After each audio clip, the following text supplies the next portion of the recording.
Hey, Vsauce, Michael here. 93% of all the humans who have ever lived are dead. For every person alive right now, there are 15 people who are no longer alive. The Earth is dangerous, but where is the most dangerous place on Earth? Ignoring freak occurrences, where is the most persistently perilous place on the surface of our planet? Well, let's begin with temperature. Extreme heat and extreme cold can kill within hours, if not minutes. In cold environments, without clothing, the human body by itself doesn't do a very good job of maintaining a high enough temperature to live. It just takes too much work. Even when you feel comfortable and warm, nearly half of your daily caloric intake is used merely to keep your body's temperature where it should be. If you took a human and stripped them naked and put them in an environment at 0 degrees Celsius, they would die from having too cold of an internal temperature within about 20 minutes. We need warmth. But one thing we need more immediately than that is oxygen. And that brings us to the summit of Mount Everest. This place on the surface of Earth has incredibly thin air. At the top of Mount Everest, there is only 1/3 as much breathable oxygen as there is down at sea level. Climbers can endure the conditions for short periods of time if they acclimate for months. But if you were to teleport from wherever you are right now directly to the summit of Everest, you would most likely die within only 2 to 3 minutes because there isn't enough oxygen. Death would come even more quickly if you were at the bottom of the Mariana Trench. There, you would be submerged under nearly 7 miles of water, about 11 kilometers, causing the pressure around your body to exceed 15,000 pounds per square inch. At normal swimming depths, you can always hold your breath. But that far down, with that much pressure, your lungs would collapse immediately. And without oxygen, your brain would go unconscious in 15 seconds and you'd be dead in under 90. You would die pretty much just as quickly as someone who walked into outer space without a suit on. But falling into a molten lake of lava is probably the most spectacular way to go. Contrary to what you see in many movies, your body wouldn't just burn a little bit and slowly sink as if it were in quicksand. Instead, there would be a lot of fireworks. Hot molten lava is liquid rock, 4 times as hot as your oven can ever get. And the human body is mainly made up of water, which when exposed to that kind of heat turns into steam, explosively. There's a fantastic video right here on YouTube where a guy throws a bag of organic material containing a lot of moisture into hot lava. It doesn't just sink in, it causes a miniature eruption. I highly suggest you go watch it. But what if we want to measure danger not by how quickly you would die, but by the actual total number of fatalities caused? Well, for this, we're going to need to get much, much smaller, like microscopic. In 1918, influenza killed nearly 100 million people, which at the time was 3% of the world's entire population. But places where and when the plague has spread rapidly are even scarier.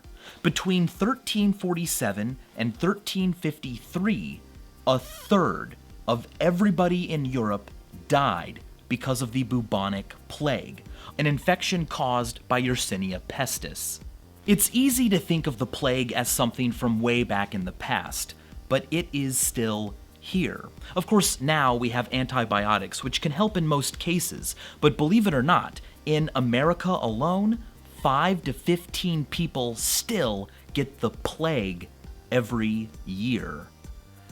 In terms of total fatalities, however, the plague and influenza are nothing compared to the danger caused by this guy, Plasmodium. It's a microorganism that can get into our blood because of mosquito bites and causes malaria. Across the totality of human history, the number of deaths attributed to malaria is unbelievable. Researchers like Nobel laureate Baruch Blumberg have studied the history of the human genome and human migration and determined that of all the humans who have ever existed, it is likely that half died from malaria. So in terms of total fatalities across all of human history, a place where Plasmodium could enter the bloodstream because of a mosquito bite, statistically speaking, could be called the most dangerous place on Earth. But let's switch gears for a moment and talk about places that are dangerous not because of Earth or Earth's creatures, well, actually just one specific creature, us. La Orilla is a mining town in Peru where the murder rate is low but pollution is high. The town's smelter emits pollution into the air, and temperature inversions in the atmosphere above the town trap gases within, causing the town to have 85 times more arsenic in its air than is deemed safe. But that's nothing compared to Lake Karachay in Russia. It was named the most polluted spot on Earth by the World Watch Institute on Nuclear Waste. The lake contains so many radioactive pollutants that you can receive a lethal dose of radiation merely by standing for 1 hour near certain parts of the lake. The Global Peace Index ranks countries by how safe they are. It takes into account a number of factors, including crime and political corruption. The safest country, according to the index, is Iceland, and the least safe is Somalia. But for the highest murder rate, you'll have to go to Juarez, Mexico, where out of every 1 million inhabitants, each year 1,477 of them are murdered. I've always found it amazing just how many serial killers Miami seems to have on the show Dexter. But Miami is a big city, and so despite all those serial killers, its murder rate in the show is not the highest of any fictional town from a TV show. That honor goes to Cabot Cove, the town where Murder, She Wrote occurred. An analysis of Murder, She Wrote episodes revealed 274 murders, but a population in the town of only 3,500, making Cabot Cove's murder rate 1,490 per million inhabitants. Until recently, that number was unmatched by reality. But last year, the city of San Pedro Sula in Honduras reported a murder rate of 1,588 murders per million inhabitants.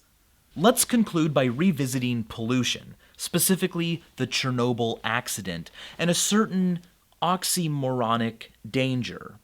For 10 days in 1986, radioactive isotopes spilled out of a blazing reactor core, forcing mass evacuations.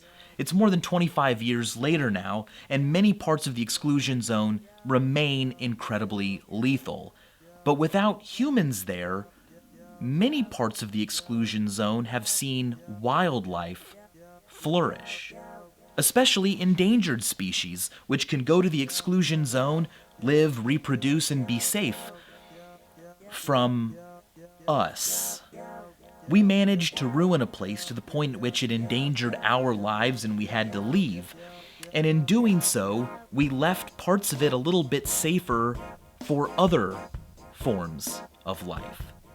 You can read more about all of these topics by following links down in the description below. Keep learning, and as always, thanks for watching.